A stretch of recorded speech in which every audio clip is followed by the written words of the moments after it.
Hey guys, it's Roderick. I'm here with another episode of Fellow Travelers, Season 1, Episode 4, Your Nuts Roasting on an Open Fire. So I know y'all are like, what happened the rest of the season? It hit around the holidays. I was out tra-la-laing around, but now we're back on track and y'all, I'm going to finish up this entire series within the next 7 days. So get ready. We're about to be fellow travelers out and we're going to take this journey together because episode 4 is the last episode that I had already watched. So now 5, 6, 7, and 8 we're about to do, and I haven't seen them, so you're going to get them and my natural reactions as I already have, as I watch them, right? So if you're new to this channel, this is where we review television, films, movies, a few reality shows, all with a key and with the eye towards filmmaking, acting, and directing. So let's get into Fellow Travelers, because I know it's been long and I have just been dying to get into this. So we start off and this woman's like sitting outside the like office. She's like twiddling with an envelope. It's like the summons from like the Lavender Scare. We see this guy, he leaves the office, he's all upset, and child, he just walks aimlessly, he forgets his jacket, he crosses like the Salvation Army people, they jingling, asking for money, and he walks straight up into traffic, and I was like, oh my God. So we really get to see the real life, or I guess the ramifications in a fictional setting of this entire Lavender Scare, right? Of what happens when the government is trying to root out homosexuals and communists, and it's just not, okay, you're a communist, and how people are really taking their lives, right? So then we get a flash forward, and Tim is holding his like political action meeting. You know, Tim has really gone from, you know, you would think that he's really changed, but Tim was always about a cause, whether it's McCarthy's cause. Now we see in 1982, he's all about the the anti-AIDS, you know, discrimination bill that's sitting on the governor's desk in California, and he's trying to get some action in his movement. Marcus is there. Marcus and Frankie are still together. Marcus is still giving Hawk the business, right? Frankie really ain't really seen it for Hawk. I'm really interested to see why Frankie really doesn't feel Hawk, because Frankie walked in the kitchen and was just like, ugh, this bitch still here and whatever. So then, as Tim is like talking to like all his political action groupies, he comes to the idea that the way in which to get in front of the governor is to have Hawk bring it in. I was like, Tim, girl, why are we still trying to make Hawk do something? Hawk is like Fetch. It's never going to happen. He's not going to be reliable. He's not going to be dependable. And you should not really be wasting your last dying breath trying to get this boy, this fuck boy, to ever be anything other than what he is, right? So then we get the flashback, and Hawk goes in his office, right? And he walks in, you know, his regular little swagger, and Nosy Secretary Fish is not feeling him. He's like, oh, good morning, Miss Addison. And she's like, And I was like, what's up with Nosy Secretary Fish? Comes to find out, Hawk has gotten a summons. And I was like, uh-oh, girl, it's about to do it. But here comes good Judy Mary. She's like, did you get it? She's like, first she does the cover. Like, can I talk to you about this afternoon's meeting? Closes the door for Nosy Secretary Fish. And she's like, girl, did you see it? He's like, girl, yes. He's like, look, I slipped it in your desk. Miss Little Nosy Fish didn't see it, but you need to figure this out. He's like, don't worry about it. I'm not really worried about it. She's like, Nosy Fish. She's like, no, you need to be worried about it because this shit's real. So Hawk's not really taking the summons seriously, right? But the interview is tomorrow. So she's like, girl, okay, I'm just trying to warn you, okay? So now Mr. Morton, the boss, comes in, and he's like, look, you need to stop with the Fort Monmouth, because remember, Fort Monmouth is the army base that Roy Cohn is trying to suss out commies and deviants from in order to keep his boo Mr. Shine here. And Mr. Bourne's like, look, we don't want to be any part of that whole situation. You need to let that go. Hawk is like, but they're using it like it's a cover. He's like, look, we ain't got any more time. Morale is low. You know, they're rooting people out all the time. So we need to stay out this fight, and you need to mind the business that pays you, right?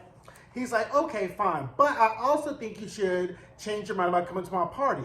Hawk is like, party? Oh, I'll definitely be there. And I was like, okay, time for him to flout out Lucy. So Morton leaves, and he gives Lucy a quick dial. I was like, okay, he's about to bring Lucy out, show her around to everybody, because, you know, it probably them gossip, some scuttlebutt about who gets summons and who doesn't. So he's about to bring Miss Lucy, the senator's daughter, out just to show her off, to let folks know that he ain't gay, right? Meanwhile, Tim is in McCarthy's office, still serving water, but McCarthy's like, let you leave, he can stay. So now Tim is like in the circle of trust, and the big problem is they talking about Roy Cohn. So these two senators are in McCarthy's office being like, look, you need to ditch Cohn. He's fucking up the entire program. He's causing you too much problems, and he's like, look, Roy Cohn is a genius. He's graduated law school at 20. He got the Rosenberg sent away at 25. I can't really be without him. And so then they're like, look, if that's the case, then you can end up being in trouble because going against the United States Army for Roy Cohn and like his little boo thing, who he's getting boots and asking for leaves for, may not really be worth it. So then McCarthy turns over to Tim and is like, so Tim, what do you think? And now most people just would have kept them, minding their own business. But here goes Tim is like, well, if he's really dedicated to your cause, then he should make sacrifices to the cause. McCarthy's like, that's pretty good, right? And so then McCarthy's like, set up a meeting with the Army in New York City because I'm taking the wife, Dragon Lady, off to see Oklahoma. I was like, if that's not the gayest musical ever, if you've ever seen Oklahoma, which by the way was the first musical I ever saw, it's literally one of the gayest musicals ever. Like next you have Avenue Q, and then you have Oklahoma. Like, it's like one of the gayest things ever. So anyway, we see Shine waltz into the phone booths in his new Givenchy boots or whatever he's in. And now all the Army people are like making fun of him because of his new boots. And he's in the phone booth talking to Cohn like, I need you to get me out of here, whatever. Cohn's like, look, I got bigger problems. They're trying to fire me. And if they fire me, there's nothing I can do for you and there's nothing I can do for me. So then, Shine's still like, whatever. He's like, look, they're trying to send you off to Korea or Germany. And then Shine gets the spirit of fear in him, talking about, I can't go to no war. I ain't built no war. Like, very gone was the wind. Like, I don't know nothing about birthing no babies type of thing. Shine gets the real quickness or whatever. So then Sean's like, okay, let me put this magic on. He was like, well, can you get my weekend pass? Cohen's like, what I tell you about asking for shit and I can't be doing shit for you? He's like, don't you have a date anyway? He's like, well, I do have a date and, women can be so problematic, but, it could be, I can have a night in with you and we can be the guys and we can sip brandy and do what guy pals do. This, ladies and gentlemen, is called subtext, right? So subtext is when the actor speaks a line and the line means more than what is actually being said, right? So what Sean is really saying to Roy Cohn is, if you give me this weekend pass, you could take the ride on the D, right? And then I have to remind you why you need to be doing favors for me, right? And then Roy Cohn is like sitting here like grabbing his chair like, okay then, I can hop on the Shine ride or whatever, right? So they get a meeting. Now, Hawk and Lucy arrive at Mr. Morton's party, and then they do the whole thing. He got the beard, his beard being Lucy. She's all dolled up to the nines. So then Hawk introduces Lucy to the head of security. Just to make sure, just so the head of security knows, this whole summon shit is some bullshit because here's my wife and whatever. And then Lucy ends up getting in a tete-a-tete with the head of security about Joseph McCarthy because the guy made a lowbrow comment about Lucy's daddy. And she's like, no, we don't do that. You don't talk about my daddy. My dad's a patriot. He just wants to save the world just like you do. So then they end up going inside. And then Lucy ends up catching Felix talking about, I can get used to this. He's like, used to what? Like, bitch, it's a dinner. Like, don't you eat at home? She's like, no, I can get used to walking in the room on your arm. Girl, Lucy, anywho.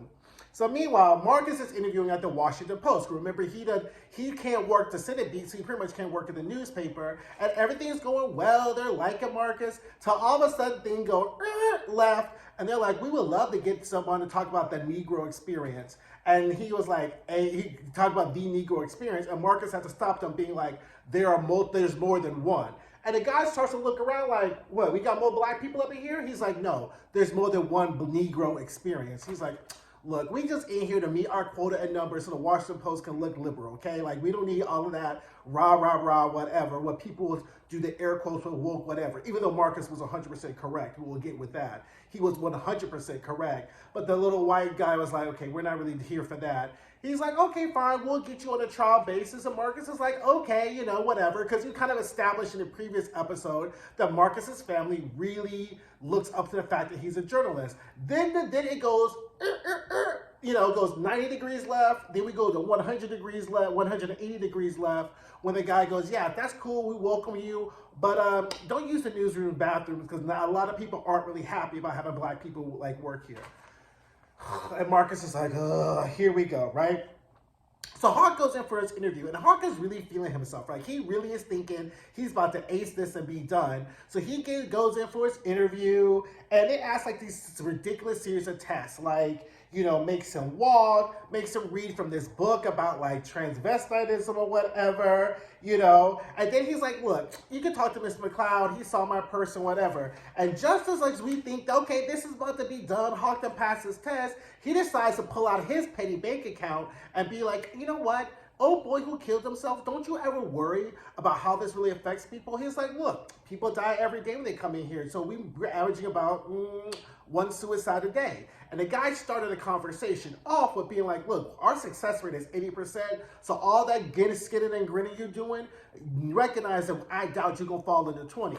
So then Hawk gets mad and it's like, aren't you ever worried that people want to kill you instead of them killing themselves? So then old boy's like, the fuck you ain't gonna threaten me in my motherfucking office. So he goes into his office like, you get a polygraph tomorrow. He's like, what? He's like, nah, you getting a polygraph. He's like, no, talk to Mr. McLeod. He's like, this wasn't a question. This wasn't an invitation. This is a subpoena, right? So if we say you do the polygraph, you go do a polygraph, right? So I was like, damn, Hawk, you could have kept all that grease in your mouth for a fucking polygraph test. How the fuck you gonna, get this one in? Then we see at the State Department Christmas party, so Hawk done left the thing, he done went to the Christmas party, he's there, he gives a toast, and then good Judy Mayer comes in and is like, girl, what happened? He's like, oh, I gotta do a polygraph test. And he's like, it'll be fine. She's like, bitch, like, my little lesbian lover had to do a polygraph test, and you see how that shit worked out. He's like, look, I got it. He's like, you're never serious. You're not serious about anything. You're not even serious about him. Now, meanwhile, while they're having this discussion, nosy Secretary Fitch is right behind them ear hustling, and she's just moving closer. It's like, I know who you're talking about, the man who dropped the book off. I saw the note. And then Mary and then Hawk are like, you nosy bitch, are you the one who snitched? She's like, yeah, I snitched. So then Hawk steps up to her. Now, this is in the 1950s where women were hit openly in public and notoriously. Not that I am any way condoning or saying it's okay domestic violence, but that's why Nosy Fish had the scary look in her eye, because this was a time and a place when women could get yoked up in public and men didn't really say a whole lot, right? So I was like, ooh, Nosy Fish, what's about to happen to you? He's like, I am wonderful, and why don't you just suffer? Which I was just like, is that the best read you could do for this snitchy bitch?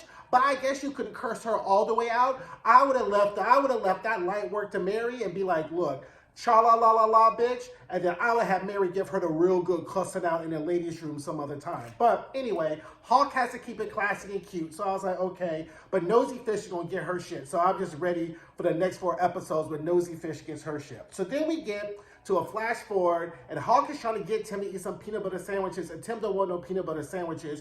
He wants to get a meeting with the governor, and Hawk is like, the fuck you think I can do get a meeting with the governor? He's like, you have connections, you're government, you're State Department. And then Tim puts one and one together and realizes that Hawk doesn't want to make the introduction because it may in some way implicate Hawk as being gay. And Tim's like, are you still on this bullshit with your motherfucking closet ass shit? People are fucking dying. Like, there's a AIDS anti-discrimination bill that's on the governor's desk. Why can't you make it? And Hawk's like, I can't do that. I got kids. And then Hawk's like, well, I really know what it's like to lose someone. And then Tim gets sucked into Hawk's fuckboy bullshit. I was like, oh, I'm sorry. I didn't mean that. How's Lucy doing? So I guess he must have had a child die or something. I guess we're about to see coming up. So he's like, yeah, we've been doing okay. It's been 7 years, but it's not as good. And so then it's like, okay. But then all of a sudden the shit turns again. And Tim was like, you know what? Get the fuck out you. You ain't fucking worth shit. You ain't doing shit. So then Hawk gets mad. I'm going to go to a bar. And then Tim's like, aren't you sober? He's like, I am between drinks. He's like, the bathhouse is like, close, you dirty hoe. But I'm sure you find you a back room.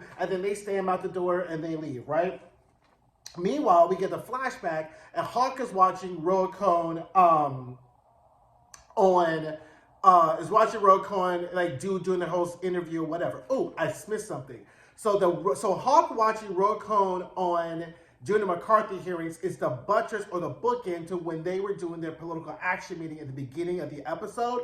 Because Roy Cohn came on 60 Minutes talking about how he wasn't gay and he wasn't dying for AIDS, and the girls were just not having it because everybody already knew what was going on and how he was or whatever. So they kind of used these two scenes, one at the beginning of the episode and then one at this episode, of seeing kind of like how Roy Cohn is really good at performing in front of cameras, whether he's trying to flush out other gays and communists or whether he's just trying to protect his own hide and his legacy of what's happening, right?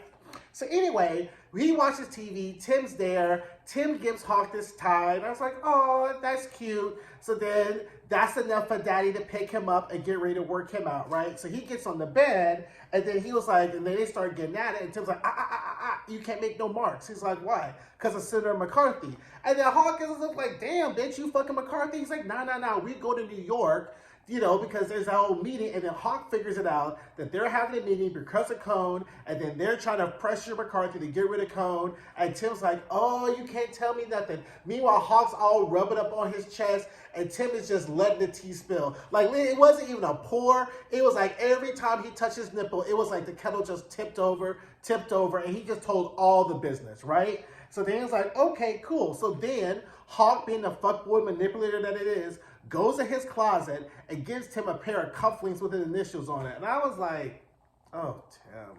Then after he gets that, and Tim is all gushing, and Tim is all whatever, he's like, but I really need you to take this and give this to Sean. And he's like, what is this? He's like, mind your business. He's like, well, it's going to hurt nobody? He's like, nah, it's not going to hurt nobody. Merry fucking Christmas.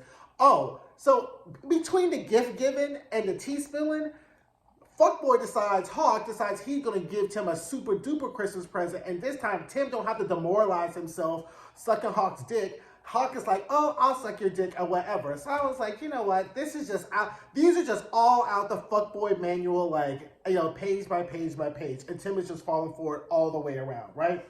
So then anyway, we get a flash forward. Tim's phone rings. He's kind of thinking it's Hawk trying to apologize. Bitch, it's Lucy. Talking about, is my husband there? And Tim almost did the quick, like, look at this phone, like, bitch, you got me fucked up calling, ask about your husband in my house.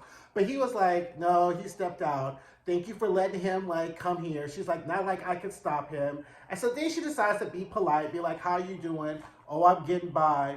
How you doing, Lucy? Oh, I'm getting by. I was like, I mean, it was such a great scene because you see two people who both really love Hawk and how damaged they are because of his lies and his duplicity, and they both are just like, child, like the Dolly Parton song, just traveling it on through. And I was like, oh. So I really wanted, so that's why, again, I'm invested, because I know there has to be a scene where Lucy decides that she's going to be Miss Big Fish and confront Tim, and Tim probably will tell all the business. So I'm really hoping that there's a Tim and Lucy confrontation scene like later on in this season, right?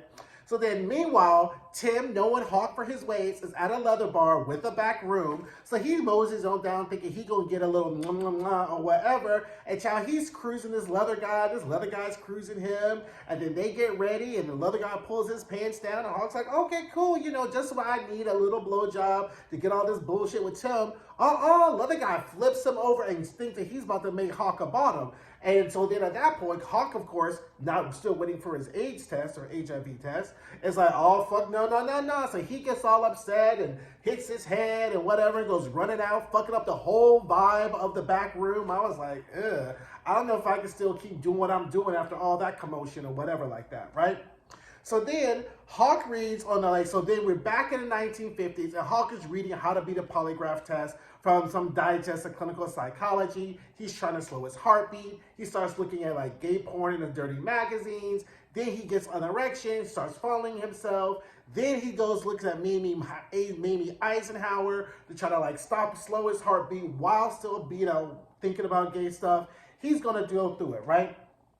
I was like, I guess, girl. Then the Dragon Lady and Tim are at dinner in New York City, and Dragon Lady is all bought in. Like, she just became, like, the ink isn't even, like, dry on her marriage certificate to Joseph McCarthy, and she is already bought in. She has leaked McCarthy's cause to God's cause to how he's just trying to stop everything. And Tim is like, aren't you worried about the people it caused? And she's like, no, if they have to die, they have to die. We're doing God's work. Whatever, right? So anyway, she then gave him a picture, a signed picture of McCarthy. Like that's a big whoop because they're outside waiting they're waiting outside to stop David Shine from going into the meeting. So Dragon Lady is like, look, go take him this and linger and listen because it's a men's time and you're a man and I can't be in there, but I need some eyes and ears for this motherfucking meeting, right? So Tim goes in, and the Army and Tim and McCarthy are all going at it, right? And pretty much the Army is like, look, if you keep protecting Cohn and still keep trying to all do this because there's some unsavory things going on with this whole investigation, then you could be brought on charges, McCarthy, and then you could be brought on charges, Cohn, too. And Cohn's like, fuck you, I can't be brought on charges. I will burn this whole army down. So then McCarthy stepped in and is like, you know what? There will be no more requests. No, the McCone will not ask anything for Shine. Shine's like, yeah, that's cool. I won't ask nothing, but don't try to send my boo over to overseas. Army guy goes, what about no more requests are you going to have? So then they're going at it. Then he turns to Tim like, what the fuck you lingering for, ear hustling? So they shoot Tim out the room. He goes back with Dragon Lady. They're still arguing. Here comes Shine. So then they figure out, he's like, what took you so long? Like they don't know because they had his driver go round and round circles in Manhattan to delay him on getting to the meeting. So by the time Shine gets there, Cohn is angry and he's storming out the meeting. And Dragon Lady's like, what happened? What happened? And Cohn's cursing the people out. He's hitting waiters. Shine's like, what happened? And then Tim's like, ooh, I got this folder I got to go get. So then Dragon Lady tells McCarthy, you got to cut him loose. All the horrible Jewish, like, pejoratives that she's saying about him, whatever, anti-Semitic terms she's calling out Roy Cohn or whatever. Cohn and Shine go outside, and so they get outside, and then Tim gives them the envelope or whatever. They get in his Rolls Royce, and they drive away, right? So then we get a hard cut to Hawk and a polygraph test, which I felt like it kind of that killed the momentum of like the scene or whatever, but fine, we get it but the test did occur after hours, so I guess we've realized that this is occurring at the same time that Tim's in New York City, right? So talks to the polygraph test, he's asking questions, have you ever had sex with a man? Have you ever performed sodomy? He's doing his Mamie Eisenhower Jedi trick or whatever like that. So, but the most important thing is he asked them, at what point have you ever been in love with another man? And we see Hawk get like flashes of Tim. And it's like, oh, so if you're a simple bitch, right? You'd be like, oh, he really does love Tim. We're not in dispute. Hawk loves Tim. He's just a fuckboy, so his fuckboyism is always going to fuck up his love for Tim. So, whatever, right? Then the Dragon Lady then cuts to, like, ask Tim if he's in love, right? Which I thought was a very good transition. So then I kind of jumped ahead, but that's the whole Roy Cohn scene. So then we get to arguing and fussing with Roy Cohn and Shine shows up. And then we leave. See how I say like they inserted that scene kind of like right in the middle of that? Because I just kind of condensed that in my mind all as one scene. And they kind of, inserted like, Hawk's like polygraph test in that, which I think felt like broke up the momentum of the whole New York dinner thing. Anyway, back at the Inquisition, the queer hunter tells, I call him the queer hunter. The queer hunter tells Hawk that he passed because it's Christmas time, whatever. So then Tim is at his family like a good side chick is, showing off presents from his daddy, talking about H and F. What does that stand for? Asked the sister. History and Fordham. You dumb bitch. And so then Hawk gives Lucy a bracelet from Tiffany, right? And she's all excited. So look, you gave your side bitch, you gave your main something. He's like spreading all the gifts around because he got to keep his whole concubine harem happy, right? Meanwhile, Leonard comes by and shoots the shits and shoots more shots, shoots some more shots at Hawk, right? Then we get our cozy corner scene because I love me a good little cozy corner scene. And Frank is singing Santa Baby. Marcus is there. He's jiving. It's all great, right? So then Hawk is there and they're kind of celebrating. Marcus getting his job at the Washington Post. And then Hawk passed the polygraph. And then Marcus is like, so are you celebrating because, he's like, did they ask you if you love Tim? And he was like, yes. He's like, so are you celebrating because you lied? Or are you celebrating because, they were able to get away with it? And he was like, the test looks for guilt. And I just didn't have any guilt. Which I was like, because you're a fuckboy. You don't feel guilty about shit, right? So anyway, Shine and Cohen then go back to their hotel room, and then Roy Cohn's going off on McCarthy, how he's going to get rid of him, and Shine's all acting dumb. Like, this ain't the really setup I was trying to do. I was just trying to, like, jiggle my dick in your nose and, like, whatever. So then he takes out the envelope, and he starts reading it, and he gives it to Roy Cohn, and Cohn sees it's the McCarthy dirt, right, that Hawk got in like episode 2 out of Rehoboth, right? And he's like, that motherfucker, he's not gonna get rid of me. So pretty much Hawk sets up, so Hawk really set Tim up to give this information to Roy Cohn so they could end the McCarthy investigation, because Cohn has proof that McCarthy was out here fooling along with this army boy, right? Then we get this scene where Frankie's getting undressed and Marcus is there. They're all good. He's asking he's going to bake him a sweet potato pie. He asks him if he's going home to see his family. Oh, the girlfriend's going to be there. And Marcus is like, I knew I shouldn't have told you. Then Frankie's like, oh, that's fine. It's kind of like, I get excited about thinking you with a woman. I guess, child. So Marcus takes that as a cue that now he's going to fuck Frankie in drag because Frankie gets off on him having sex with a woman. Whatever. We're not going to kink shame, but whatever, right? Then Lucy's sitting there looking at her bracelet, thinking about how much she likes Hawk. Tim is at his family dinner, looking at his cufflinks, thinking about how much he loves Hawk. Where's Hawk? Out getting his dick sucked in the motherfucking bathrooms at the park. Ain't thinking about neither one of them, right? So then Hawk comes back. We have to flash forward to 1982. Hawk comes back. He's looking for Tim in his apartment. He's apologizing through the door. He's like, oh, I'll go see the senator. Oh, whatever. He opens the door. Tim's gone. He sees the glasses. And then the homeless youth that Frankie and Marcus took in is there. And he's like, Tim's at the hospital. He had a seizure, right? So anyway, that is episode 4. I have to say, I mean, again, fantastic episode. Sucked in. I cannot wait for the rest of the season. Like I said, I'm going to keep pumping these out to you all this week, and we can finish that. And at the end of the episode, at the end of the last episode, which I will try to get done this weekend, I have a big announcement I'm going to make. So stay tuned because it's going to be worth the wait. If you're new to the channel, don't forget to like, don't forget to comment, don't forget to subscribe, don't forget to share, and I'll see you guys soon. Bye.